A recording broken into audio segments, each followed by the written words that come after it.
for this free event. The second is next weekend service, Football Sunday! At Kensington, the sports references come naturally, maybe because there are a lot of diehard Lions fans out there. Raise your hands.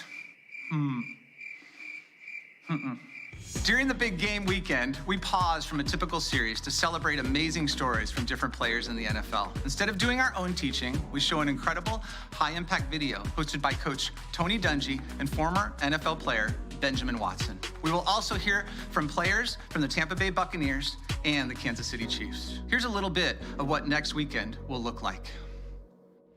This is Sam Macho. This is Carson Wentz. Brandon Cooks. And I'm excited to share my story. Share my story during Football Sunday. Football Sunday 2021. This year has been unlike any other year for all of us. For all of us. But in the middle of the uncertainty, there's a unique opportunity for us all to experience the faithfulness of God. Because when the ground is shifting and the world is rumbling, God is always inviting us into something that cannot and will not ever be moved. Football Sunday 2021.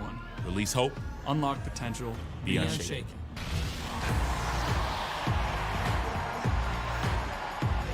This is the perfect service to invite someone to, especially that sports fan who's been a little reluctant about church. Okay, so let's head back to our service now. We're in the 5th and final week of the last arrow. It's been a really powerful series to focus on as we start the new year. I've been mulling over this idea that we can save, hoard, hide, or we can give all that we have and live every second. Let's live that way, shall we? Today's service is titled The Release, so let's discover together what that means for our lives. Thank you for joining us.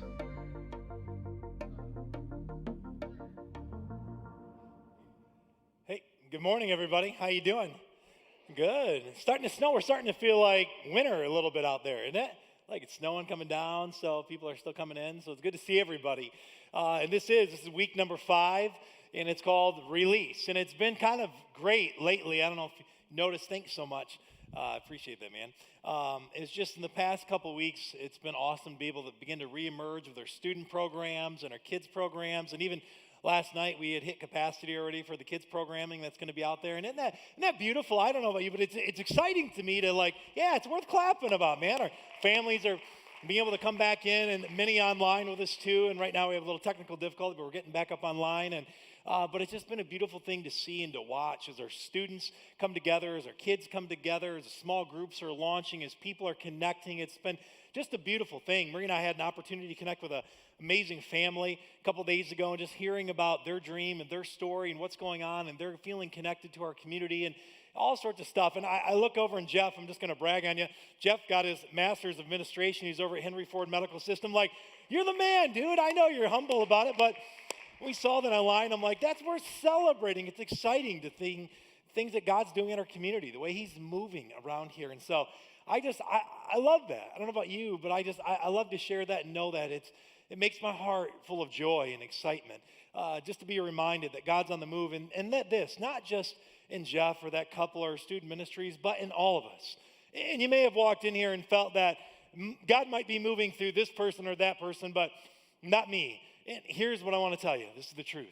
God is inviting all of us on an adventure. He's inviting every one of us, no matter what you've done, where you've been, what you feel like you're going through. He's inviting us and calling us into something great. But you can feel like I felt even this past week is powerless. Like the name of the title of the day is Release. Like to release your life into something great and thriving and moving forward. And that sounds amazing. But you may feel like I can't do that. I feel powerless in certain moments, or powerless right now in this season. How on earth could I do that? How could I accomplish a master's degree? How could I do this or do that? How is that possible? And there's something to be said about that. Have you ever felt like where you just didn't have power? Have you ever felt like that, where you just felt powerless over a situation? Earlier this week on Monday, I've been working out with my son, my oldest. He's 15. And he's been wanting to work out more, and I love that because I love to work out. And so for him and I, it's a time to bond and a time to come together. And so we were there, and it's been interesting being at the gym with him, because when we're at the gym, I'll show him certain things and he'll listen. And there's sometimes where I'm like, hey, you're doing that wrong. And he's like, I got it. And I'm like, no, you don't got it. You don't even know what you're doing. And I'll look over, and there's a girl his age, and he's like, I got it, Dad. And I've become the most uncool person in the world in that moment with him. But we were doing this leg press machine, and I got on it, and I said, now you got to make sure you stretch out and do this. And I said, do some more weight. And I said, get out of the way and let me show you how this is done, right? And so I go all the way down, put a ton of weight on it, and all of a sudden I heard a snap, crackle, pop. And if you're into Rice Krispies, I may just have ruined that whole thing they have going. That snap, crackling, popping was me. And I had tore lower abdominal muscles in that moment. And I'm like, oh my gosh. And slammed the weight up, and I jumped up and was pretty much in shock in the moment and walking around kind of stunned. And I looked at Caleb, and I never say this. I go, get her stuff. We got to go. He's like, we're not done with our workout. I'm like, we're done. Dad's done. I promise you. I'm all done. And I texted a friend of mine who's an orthopedic surgeon, and he got back, and he's like, dude, he goes, you're not 21, you're 41. He goes, if you want to keep this up, you keep me in business. But it was just this moment of feeling totally powerless. And all week, I've been barely able to even get out of the house or off the couch. You know, I've had my son sleep downstairs with me to pull me off the couch. And I'm like, and it's been vulnerable. Like, and my wife knows I hate this feeling powerless. And I just began to think. I was there one night and just praying a little bit. And I began to think about people in our community right now. There's amazing people that just, one couple lost their father this week. There's other families that are just struggling. There's our students that are trying to reintegrate into their schools, and they're nervous because they've been isolated for so long, and now they're becoming to be socialized again, and it's hard for them, right? You know, and it's these difficulties and these things that are going on. There's some of you that are moms, and you're amazing, and you've been struggling all year saying, I can't do this mom thing, and I can't do this homeschool thing, and I can't do it, and you've been dogging yourself. By the way, if you're a mom, you're a stay-at-home parent, and you've been juggling both things, you are incredible. You're the person God invited to do that, okay? You're incredible. But I know what it feels like just to feel this powerless moment. And we want to press into this today and say, what if in those moments God could do his most amazing work? What if in those moments God was actually inviting us, even though we felt powerless, that he was saying, I got a power. And sometimes that's what we need. Life will call on us to ask and look up for a power that's bigger than ourselves. If we want to be released, if we want to do incredible things, we've got to look up and say, God, what is it you've got? And there's this beautiful verse that Paul shares it this way. It says, now to him who is able to do immeasurably more, all that we ask or imagine, according to his what? Power that is at work within us. Paul says it's not my strength. Man, my strength will let me down. Your strength will let you down. I mean, I know my strength totally let me down on Monday. It is, but there's a power outside of us that's greater than us, stronger than us, that we could find in this person of Jesus that can do a work inside of us that we're just going to be blown away by. Paul says, can you imagine, what if we dreamed today? When you walked in here today, or maybe coming online, that you might be there and you're like, okay, I think I could lean into that. Or maybe you're far from that and you're just pressing into your faith, or you've lost your way of faith. But what if we could just stop, all of us, and be in the same place today, the same common ground, at the same table, and say, God, what if you did have a power for me that you could help rework my life? You could move the trajectory of my life in a new direction. I'm telling you, from a kid that grew up in a pretty messed up home, that I promise you that when God steps in, he does incredible things. It moves the trajectory of your life. And I just want to pray for a moment as we press into this idea of what would it like if our life was released in a new way that we could connect with God's power. So just pray with me. Father, we just ask in this moment, Jesus, that you would open our hearts. God, some of us we've lost our way. We feel powerless. We don't know how on earth we could possibly release our life into something fantastic, some dream that we have that we've given up on. But God, you haven't given up on us, which is what's so beautiful. That's what's great about you in a relationship and not religion. You never give up on us. And so I pray that you bless in your name. Amen. As we press in today, I just want to take a moment and just to thank you for generosity, to take our offering this time. So many of you give online. Marie and I do this. We give online, and I'm super grateful, because I just want you to know it's more than a building or program, but you're sowing seeds of faith into people. Like, I think right now the generosity of this place is allowing students right now in our middle school student ministry. Some middle school students are out there right now, and for the first time they're making a connection and growing a friendship. They're starting maybe a way of faith. Our kids ministry and the parents and the moms that are connected to that and part of that, that they're able to grow in faith, the things that we're able to do, couples that we're able to minister to, small groups that are taking place, Celebrate Recovering Addiction ministries that's happening. And so I want to tell you from the bottom of my heart, thank you. And I believe this too, that we are meant to give in our life. We are meant to be generous. We're meant to do this. And so if you're part of that, thank you. If you're new here, you don't have to feel forced or obligated to that at all. But I want to encourage you and thank you for that generosity. And so as we press in today and we're looking at this, there's this reality about this that I don't want anybody to miss out on this. Have you ever heard the word FOMO? Idiot. Does anybody know what that means, FOMO? Look at Jess does. Well, you want to yell it out. You were the kid in school that was like, whoop, got it. And everybody's like, dang it, she raises her hand so darn quick. So what is it? Tell me. Fear of missing out. FOMO, the fear of missing out. This happens to us. You know this has happened when people are talking about an amazing thing that took place. And all of a sudden they could tell you're the one person in the group that never experienced it. And they're like, oh, you had to be there. And you're like, in your mind, you're like, oh, no kidding. Thanks, Or it's a new show on Netflix and everybody's talking about it. And you haven't gone there. You're like, I got to go home and binge and catch up to it, And I mean, this fear of missing out. There's something interesting about wanting to be part, wanting to be connected, wanting to be involved and not missing out on what's next. I can remember in middle school, because it's fun now having boys, and my oldest has been really into not wanting to miss out on this, having facial hair. It's a big deal for him, man. It's a big deal for all middle school boys. It's like a rite of passage, right? And so he's there, and he shows me a picture of Buddy. He goes, dude, check out my friend's facial hair. And I go, I can't see any of it. He goes, yeah, you can't see it in this picture, but in person, it's amazing. I'm like, it better be. Is it invisible facial hair? Or what's the deal, And I can remember being invited to a party when I was his age in the summertime, and I was just starting to get a little bit of facial hair, and everybody had said, man, you got to make sure to grow out your facial hair so you look older so the girls will see you and they think we're going to be awesome looking. I'm like, okay, this is my plan all summer. And I would sometimes go in front of the mirror and go, and just to see if one would pop out, right? And so I get to my buddy's house, Brian Morgan. He says this. He says, look, he says, we want to look older. We want to make sure that you can look like this. He goes, and he grabs some of his mom's mascara. and he goes, I'm going to put some in your facial hair, and it'll make you look like a really dark goatee. It'll look awesome. And so he does this. And so I look in the mirror, and I look in there, and I'm like, dude, I feel like a bad stunt double from Pirates of the Caribbean. He goes, no, you look awesome. This is great. We get to this party, and we're nervous, and I'm sitting there, and all of a sudden, there's a couple girls across the room, and I'm sitting here with him, and he goes over to talk to him, and I'm getting nervous, and I start to sweat, and I do this. I'll go like this, and all of a sudden, and he looks over at me and gives me this look, and I smile back at him and smile at the girls, and they're looking funny at me, and I'm like, maybe I should smile bigger. And now I look like the Joker. I look crazy, In this moment, he walks across the room and goes, we got to get out of here right now. He goes, it's everywhere. And that's something I wish I could have missed out on, right, that experience. But there's things that we actually should have a fear or a worry that if we miss out on them, that we're going to miss out on everything, right? Now, there's some moments that in life where I don't want to miss out on having the best home or this job or that vacation or this dinner or this people or whatever it is. But what if God is at work in the world doing something so amazing, and then when you hear about it, you're like, I wish I could be part of that. I don't want to miss out on that, what's going on. And this is this reality of saying, what if that's going on?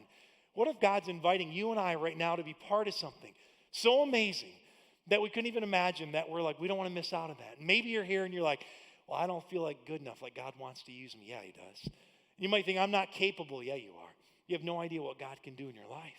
And I want to take you to a story of a guy named Peter. Peter had, if you would, spiritual FOMO. He had this reality of that he never wanted to miss out. He never wanted to miss out. There was something about Peter that he knew that when Jesus came on the scene, that he was more than just this master rabbi. He was more than just this really good guy, that there maybe was some truth that he really was the Son of God. Maybe he was the Messiah. Peter thought, maybe it is, because I'm watching this guy and I'm looking at the things that he's doing, and it's unbelievable that when I'm following him in his life, and I can't believe it, and I don't want to miss out on what's next with him. And so I want to take you to the story where Jesus is having an encounter with people, and he's going to, not just with his disciples, but with Peter. And he's going to invite Peter in something that he doesn't want him to miss out on. And that's where we're going to go today. And there's a reality that when we're not wanting to miss out on something, we have to take steps of faith. Inevitably, eventually, ultimately, you have to take some kind of a step of faith. God's inviting you into this unknown, uncharted waters, into a place you've never been, you've never gone. You didn't think you could be there, show up there. But God's inviting us to this place. And he's going to invite Peter there, and he's going to invite you and I there. And it's going to require us to have courage. It's going to require us to take steps of faith. And this is this first step, and we're going to talk about it, is you got to get out of the boat. Inevitably, Peter, what he does, and we're going to see it, you got to get out of the boat. And so here's how this story opens up. in Matthew chapter 14, verse 22. It says, immediately Jesus made the disciples get into the boat and go on ahead of him to the other side while he dismissed the crowd. And to give a little context here, Jesus is having this amazing time in Matthew chapter 14. He's with this crowd. This crowd was almost 5,000 plus men, which meant it probably was a crowd of 20,000 people. There would have been wives there. There would have been children there. And then it says that when Jesus saw them, he was moved with compassion. And so he spoke. He sat with these people and he spoke with these people. In fact, what's so interesting is Jesus was mourning the loss of his friend, John the Baptist. He had went off to pray, but people followed him. And this is what I love about people. People say, what does God look like? Look at Jesus. In Jesus' worst moment, when he's mourning the loss of a dear friend, he sees people come and he has compassion and he's moved to speak to them. He wants to hear about their problems. He wants to know what's going on in their life. He wants to meet their needs. And he's sitting there doing that, and this amazing time takes place, and then they feed these people with 5 loaves and just a few fish, and man, it's this miraculous thing that takes place there. And then he sends the disciples off. He says, you guys get in the boat and you go. He goes, I'll dismiss the crowd. Because he's an incredible leader. He's even giving the disciples a chance to rest. He's like, you guys go over there. He goes, and I'm going to dismiss everybody. Then I'm going to go off and I'm going to pray some more. And here's what happens. It says, after he, meaning Jesus, had dismissed them, he went up on a mountainside by himself to pray. Later that night, he was there alone, and the boat was already a considerable distance from land, buffeted by the waves because the wind was against it. So the disciples find themselves now in this moment, and this is not just like your regular, like Lake Oakland. This would have been feeling like a Great Lake. This would have been like not just like winds gently coming across, but buffeting, moving the waves up and down, a storm. So the disciples are finding themselves, and even though many of the disciples are experienced fishermen, there's got to be a sense of fear, nervousness. Have you ever been out in the deep water and like even when the clouds begin to come in dark, it creates a little bit of a heart racing effect on you, doesn't it? Right? And they know the storm is there and they're nervous, and all of a sudden they look up. It says, shortly before dawn, Jesus went out to them, walking on the lake. When the disciples saw him walking on the lake, they were terrified, which I feel like is a very normal response. If I'm out in the middle of the night, middle of the storm, and somebody comes walking across the lake, I'm going to freak out. And it says this, it says, it's a ghost, they said, and cried out in fear. But Jesus immediately said to them, take courage, it is I. And I love this phrase, don't be afraid. Consistently, don't be afraid. But Peter looks back and says, Lord, if it's you, Peter replied, tell me to come to you on the water. He doesn't want to miss out. Like the fear of missing out, he's willing to overcome in this moment. He's like, if this is you walking on the water, and then Jesus says, come, he said. So then Peter got down out of the what? Boat, and walked on the water and came toward Jesus. Can you imagine just in this moment, to break this down a little bit more, of what's going on, to come down out of the, can you imagine the other 11 disciples are like, you're going to get out of the what? You're going to get out of the boat? Are you kidding me? Right now, and this is what is amazing to me about the life of Peter. He's not perfect. He's kind of a hothead. We've said that in the past. He's made major mistakes. He betrayed Jesus. He denied Jesus. He was supposed to be the leader of the group, and he bailed when everything came down to it. But in this moment, there was something that I appreciate about him, that I love about Peter, is that he didn't want to miss out. Even in his flaws and being messed up and being, like falling apart half the time in his life. He's like, he still had this belief inside of him that God wasn't done, that God wanted to invite him into something bigger than he could do on his own, experience on his own. And so he gets out of the boat and he begins to step out. And the other disciples are like, I can't believe this. But this is what's so unique and interesting about the story, is that it's Peter that gets out of the boat, nobody else. And McManus says it this way. There's a phrase in this book called The Last Arrow, and you can put it up there. He says, when you stay where you are, you will stay who you are. Do you hear that? I'm telling you, this quote is like stuck with me throughout the week. And if you ever want to take like a picture or something like that, that's a good thing, even in the right now, that maybe God's inviting you to step out into something new. He's inviting you to step into something different. He's inviting you to get out of your boat. And for a lot of us, you may say, well, like what is my boat? Like what is like the boat? Like the boat is what's comfortable. A boat is like where you find your comfort. Like what's your most comfortable spot? I know for my wife, sometimes she loves to go home and she wants to put on, and calls them her comfies. And these are like, I don't understand, ladies, they're leggings, but these are different leggings. These are comfy leggings. These are not, even though they look identical, they look like the twin pair of leggings you had on. They're not. They're different. And I've brought down, she goes, can you bring me those? And I bring down, she goes, those are not my comfy leggings. I don't even you spray paint on the leggings that say comfy right there or something because they look identical. I can't even tell the difference. But we imagine in this, moment that this boat was what he knew. He was an experienced fisherman. He knew that of all places to stay in the middle of a storm would have been on the boat, right? It's what's comfortable. It's what's consistent. It's what he knows. But he gets out of the boat. God is always inviting us out of the boat. He's inviting us into the place that's not comfortable, that's not familiar, not what we know. There's an incredible author named Brene Brown. She's done many different works, amazing person of faith. She's a scholar. She's an author. She's a professor. And she's got this book called The Power of Vulnerability. I'm telling you, if you haven't read it, it'd be a great read or get it on Kindle. And she talks about this. She talks about the reality of this, that in this moment, even for Peter right now, that getting out of the boat, or even for our life, is that we say, well, that makes us vulnerable. Well, that's going to put me in a weird position. Or that's going to put me where I could get hurt, or that's going to put me where I can't, you know what I mean? I'm not used to that. I don't know if I can possibly do that. And then she says that the power of vulnerability is this. When you're willing to be vulnerable and be honest about who you are and where you are in life and be there, then it's actually the pathway to courage. It said you really can't have courage and not be vulnerable. Like, why do you need courage if you're not feeling vulnerable or afraid anyhow? Like, it wouldn't make any sense. She said you can actually be brave and scared at the same time, which is what's amazing about her. She says you can actually be brave and scared at the same time. She said you actually have to be brave and scared at the same time. It's not possible to do one without the other. I know for me in my own life, going through Celebrate Recovery as an adult child of an alcoholic a few years back, that for me to find myself to be a person of bravery and courage, I had to be a person of vulnerability. I actually had to get vulnerable and need help. Getting out of the boat in your life, whatever that place of comfort is for you, whatever that place of consistency is, God's calling you to maybe a different place. He's calling you outside of that boat, which for so many of us can feel scary. But you know why it's such a big deal? I mean, this is such a huge deal because what if your dream is just outside of that boat? What if God's inviting you to something, a place of reconciliation in your marriage? What if God's inviting you to a place to remind you and give you a deeper sense of your identity, that you actually are an incredible parent, that he made you to parent your children even though you're feeling a failure? Or maybe he's calling you to get out of the boat because he wants you to make a lateral move in an industry or to do something different. Or he's calling you out of the boat because he wants you to step into community. He's calling you out of the boat to maybe apologize to somebody. He's calling you out of the boat because he wants transformation and he wants you to experience power in your life. He really does. But you're like, I'm going to stay here and I'm going to stay where it's safe. And the other 11 are here. And their fear is if they step out of the boat, what'll happen? But the bigger fear I think that Peter was worried about was this. If I don't step out of the boat, then I'm going to miss out on what's next.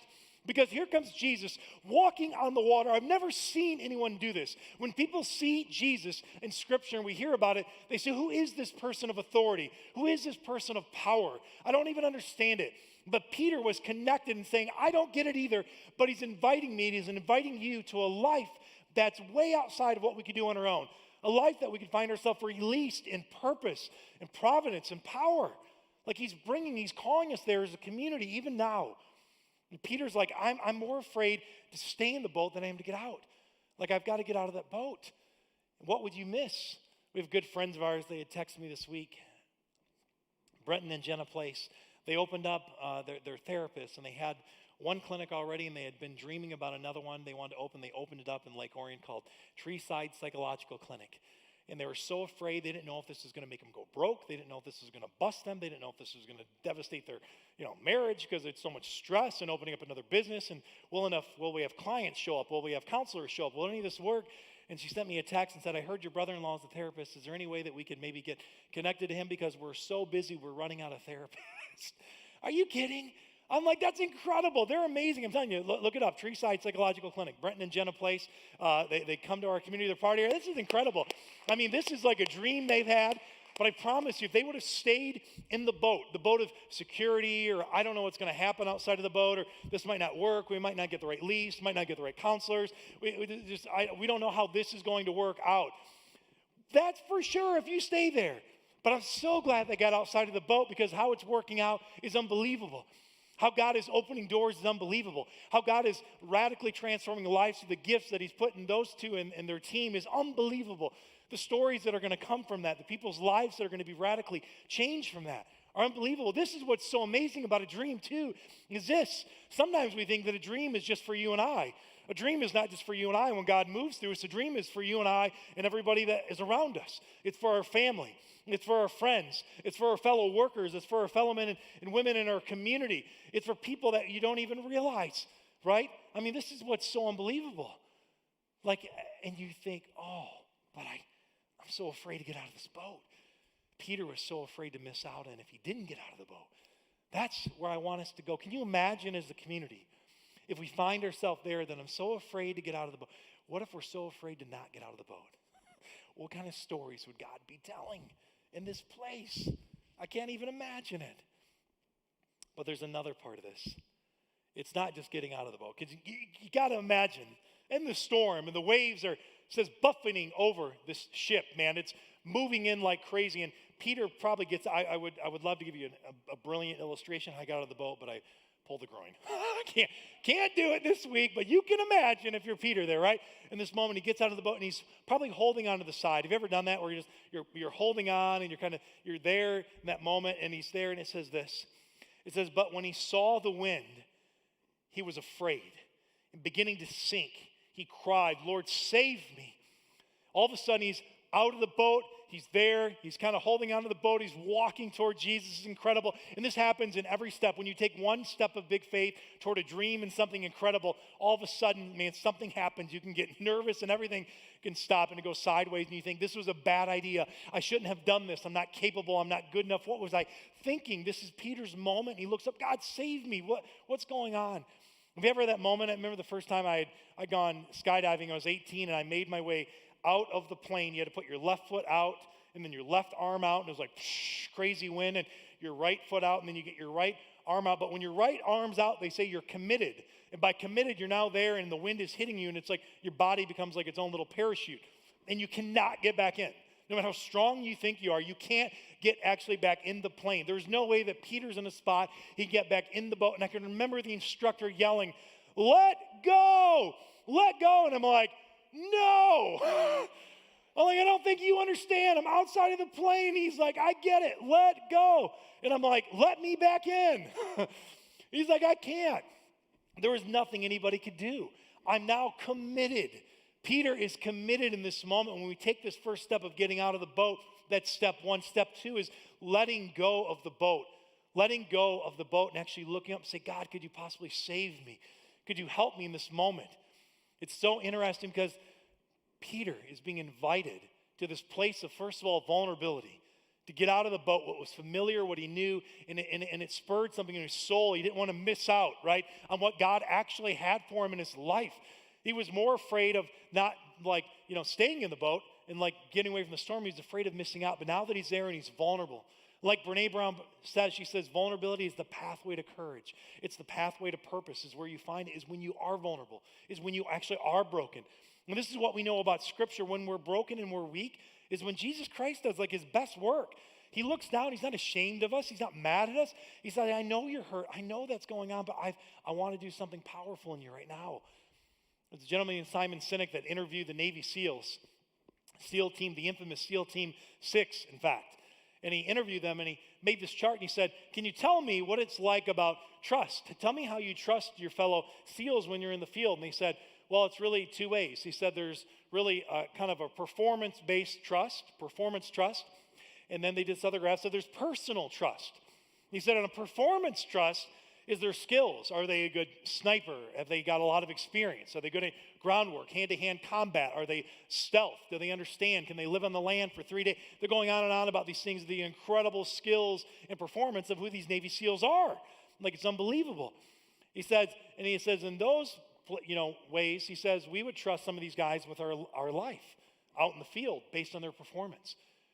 And then Simon asked them further, he said, what about with the either deeper intimate issues with your family, stuff like that? And one of the Navy SEALs spoke up. He said, I would trust him out in the field with my life, but I would never trust him with my money or my wife. And he talks to personal trust. And see what Sinek is getting at is what Jesus is bringing Peter into. He's bringing into a point of vulnerability, saying that now that the waves of this world are crashing against your life, the storm in your life is so big and so dark you can't see up from down, you don't know what to do. You stepped out of the boat, or you found yourself thrown out of the boat, or whatever way you got there, and you're in the water and the sea is raging in your life. and you don't know what to do about it in this moment, and you look up like Peter and you cry out, God, can you save me? Can you help me in this moment? And cynic says that it brings it to a person of trust, not the performance. I can't put my trust in my real estate owned. Oh man, real estate's doing great. Well, maybe the bubble will pop. Or maybe my job, maybe my performance fails and they don't need me anymore. In my health, your health will fail you, I promise you, right? Or relationships that can let us down. It goes on and on and on. What is it that we're putting all of our faith and our hope in this boat, whatever that boat is an imagery or is, a metaphor for you in your life, that you're finding security, it's an illusion. And Jesus is bringing him out of the boat. And he's saying, don't you understand that boat is floating on the water? I can walk on water. He says, there's a difference, Peter, with me. And I love this moment when he looks down. He says this, it says immediately, Jesus reached out his hand and caught him. He says, you of little faith.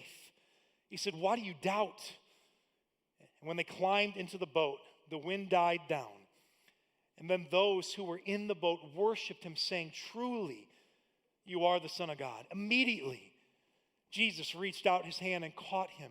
He says, you of little faith, why do you doubt? Immediately, he did that. And then when the others get in the boat, when they're all back in the boat now, they begin to worship, because this is what happens when Jesus moves, not just in the lives of the disciples or the people that we've read about.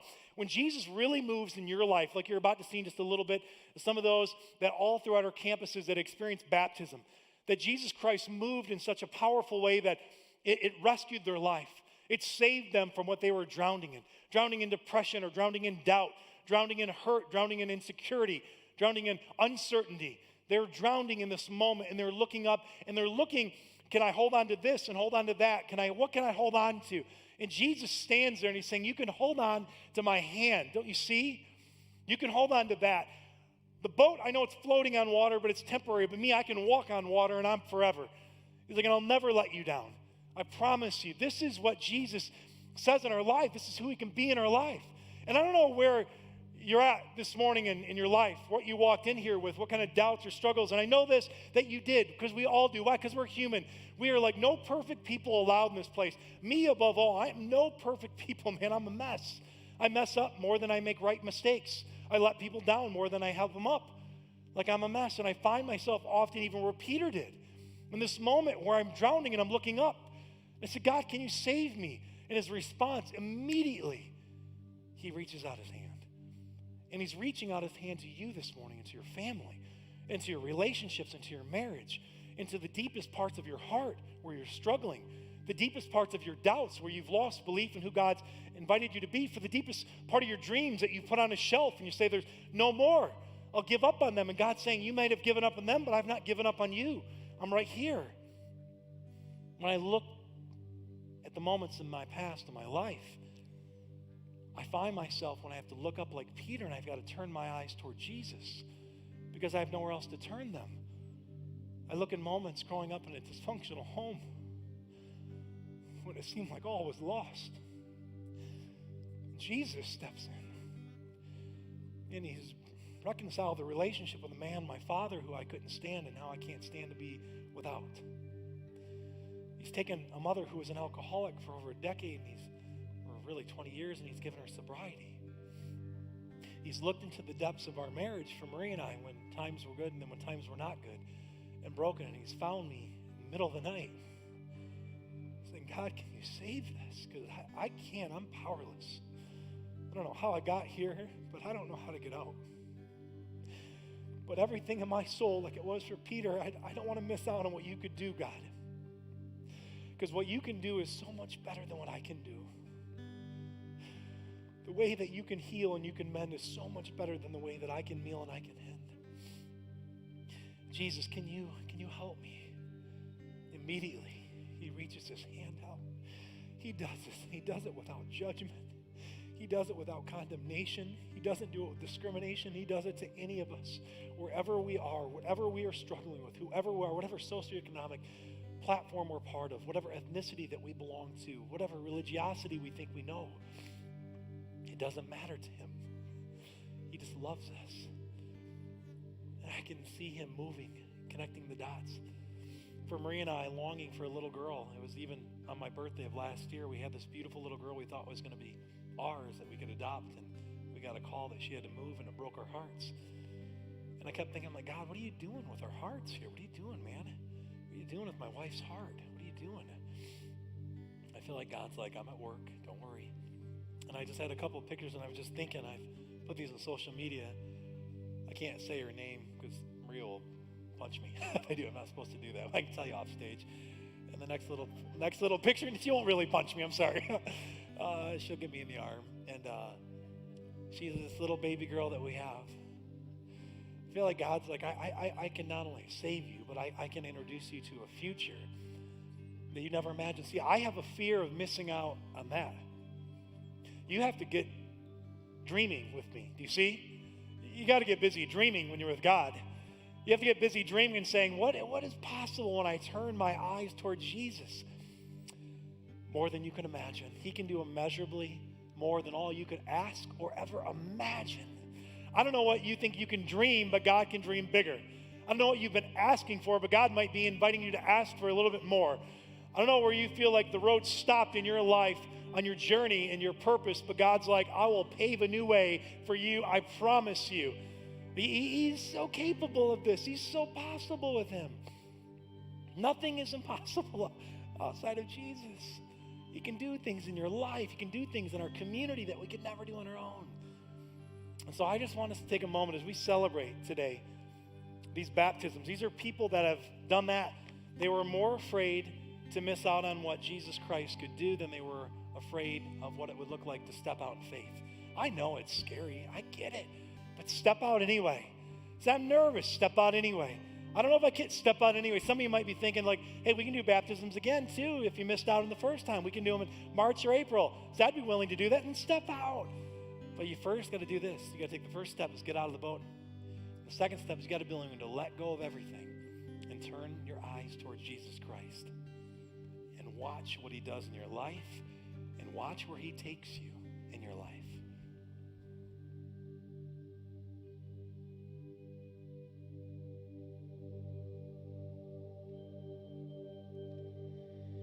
Turn your eyes upon Jesus.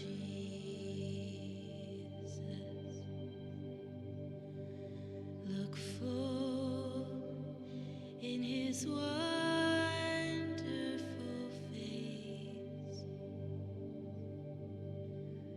and the things of earth will grow strangely dim in the light of his glory and grace.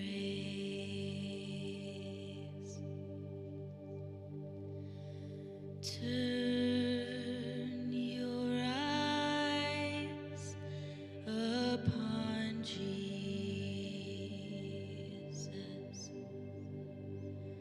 Look full in his wonderful face, and the things of earth will grow strangely dim in the light of his glory and grace.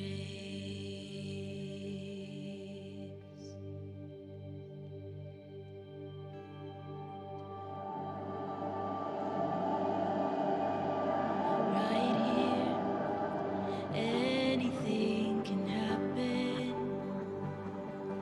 Right now, everything can change.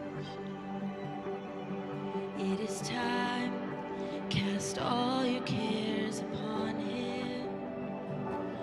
Right here, right now, no fear. Declare, just run into his presence. Just know he's got everything you need. Be cleansed in the holy reign of Jesus. Right here, right now, no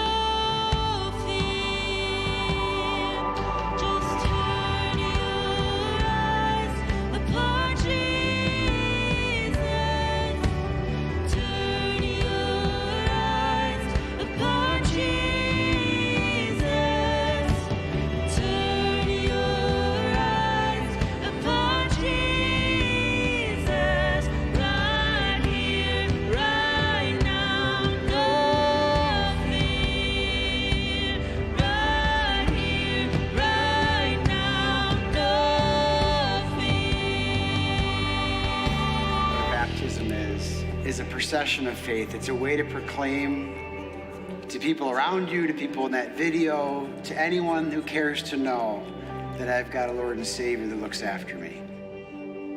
It's a journey, and you continue. We mess it up, we make mistakes, but we continue to seek Him. Baptism for me was just an extension of that.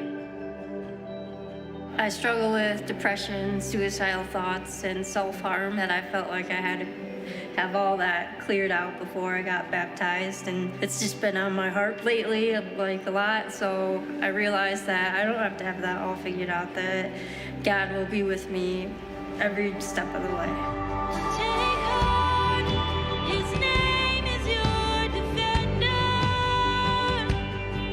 Be glad and know that He is God. Don't wait, just run into His presence right here, right now. Loves me. Just turn your eyes upon Jesus. Turn your eyes upon Jesus. Turn your eyes upon Jesus. Right here, right now, no fear.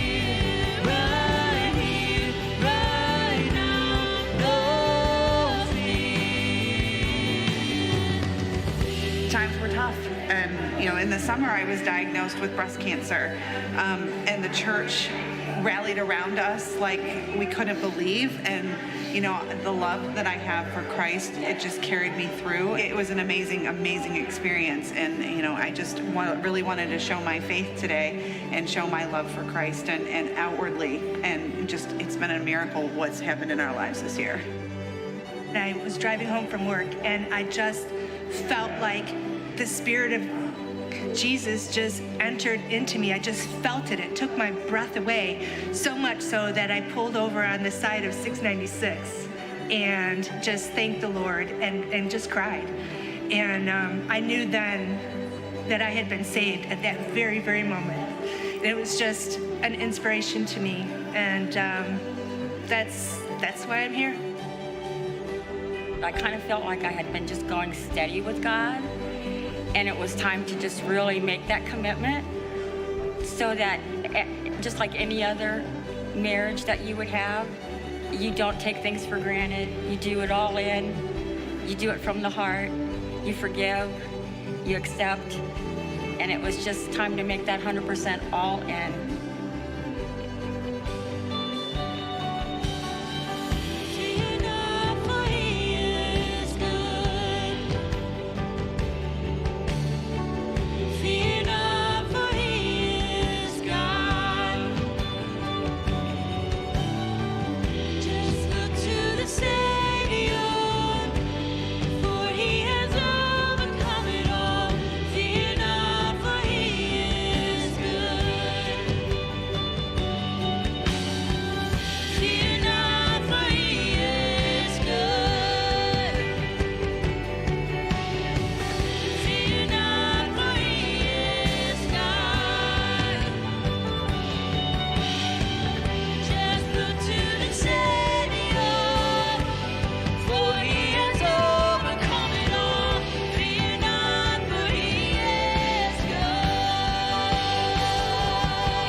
The one thing I really haven't surrendered was like that declaration, that public declaration that I wanted to say that I'm baptized, that I'm following Jesus for the rest of my life.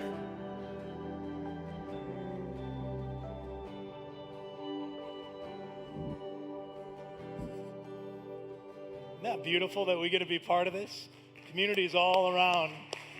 We'll be doing it again too, and I'm telling you, don't have like the fear of missing out, man, because of what God's doing in your life is unbelievable. Peter stepped out in that powerful, amazing way and began to sink and looked up and said, "Can you save me?" And Jesus says immediately. And I love that about him. He like never gives up on us, ever.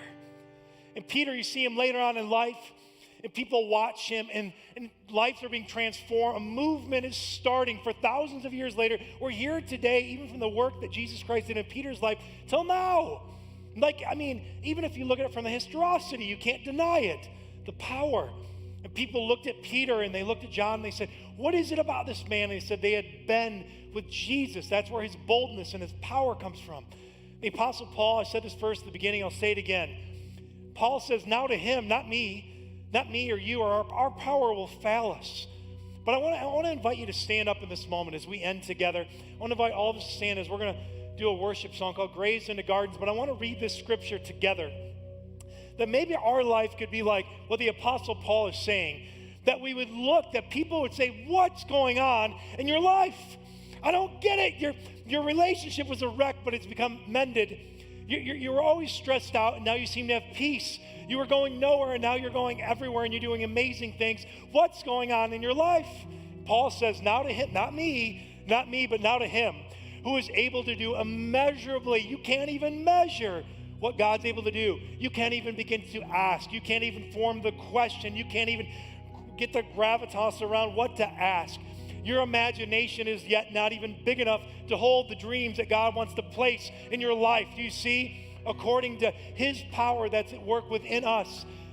This is what God's inviting humanity to be part of, to be redeemed into a family where they're loved, not judged, to be part of a purpose and a plan in their life that blows them away, that we can't help but say it's him. It's Jesus. You got to meet him. You wouldn't even believe what he can do in your life. It's unbelievable. I couldn't imagine my life without him, right? And he takes things that were in graves.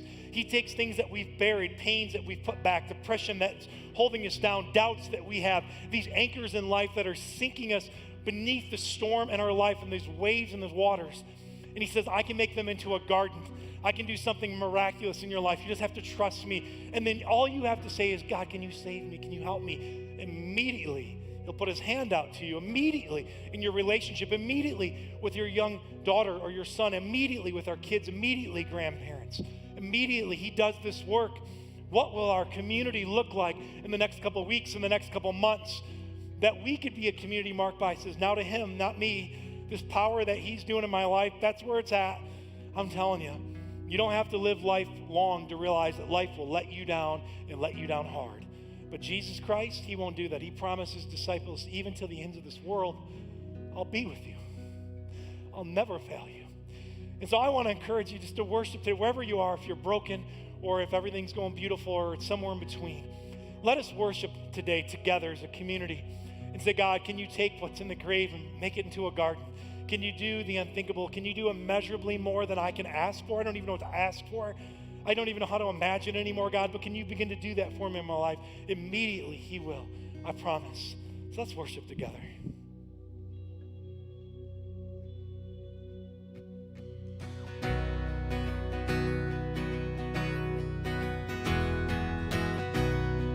Sing, I searched the world, and I searched the world, but it couldn't fill me. And man's empty praise, oh, and treasures that fade are never enough.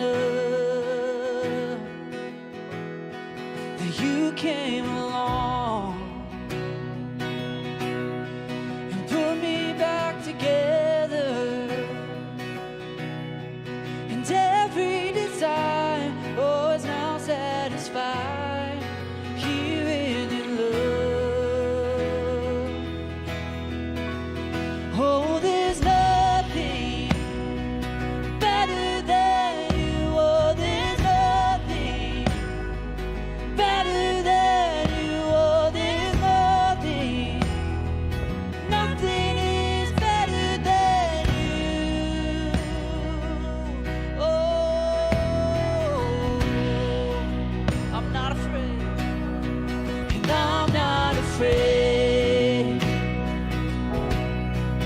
show you my weakness, my failures and flaws. Lord, you see them all, and you still call me friend. 'Cause the God of the mountain is the God of the valley.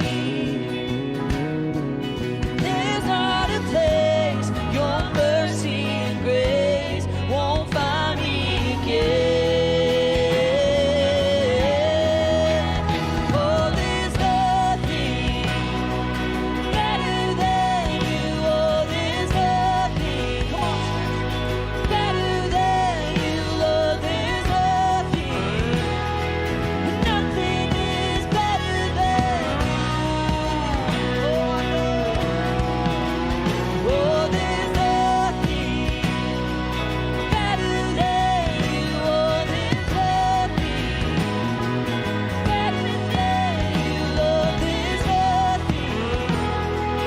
Nothing is better than you.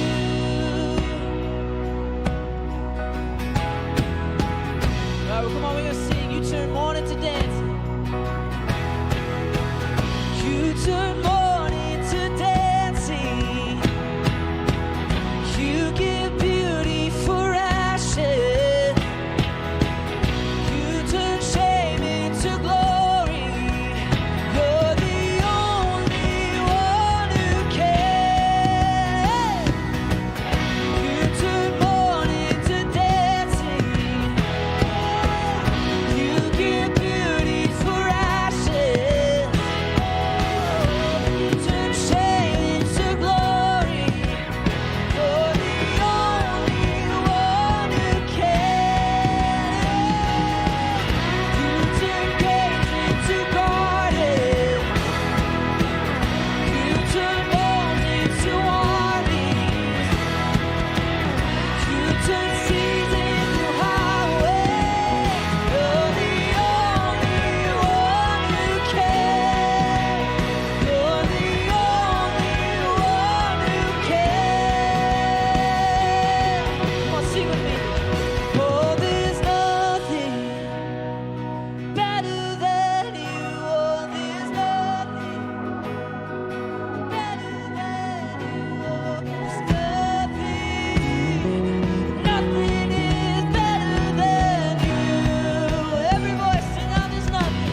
Oh, there's nothing better than you. Oh, there's nothing better than you. Lord, there's nothing. Nothing is better than you. You took graves in the garden. You turn caves into gardens. You turn bones into armies. You turn seas into highways. You're the only one who can. You turn graves into gardens. You turn bones into armies. You turn seas into highways. You're the only one who can. You're the only one who can. You're the only one who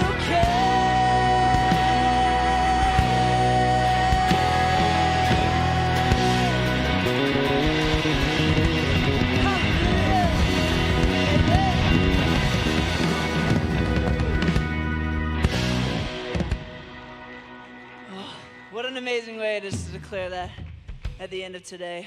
Man, I just want to invite you. If there's any boat you're in, it doesn't matter what it is, get out of that boat. There's nothing in there good enough to keep you there. Jesus is inviting you into an adventure you could never even plan or begin to plan for yourselves. I promise you, he is faithful and he is trustworthy. We love you guys, each and every one of you coming in here. And those of you joining us online, thank you so much for being here every Sunday. We love you guys, and I hope you guys have an amazing weekend. We'll see you next time.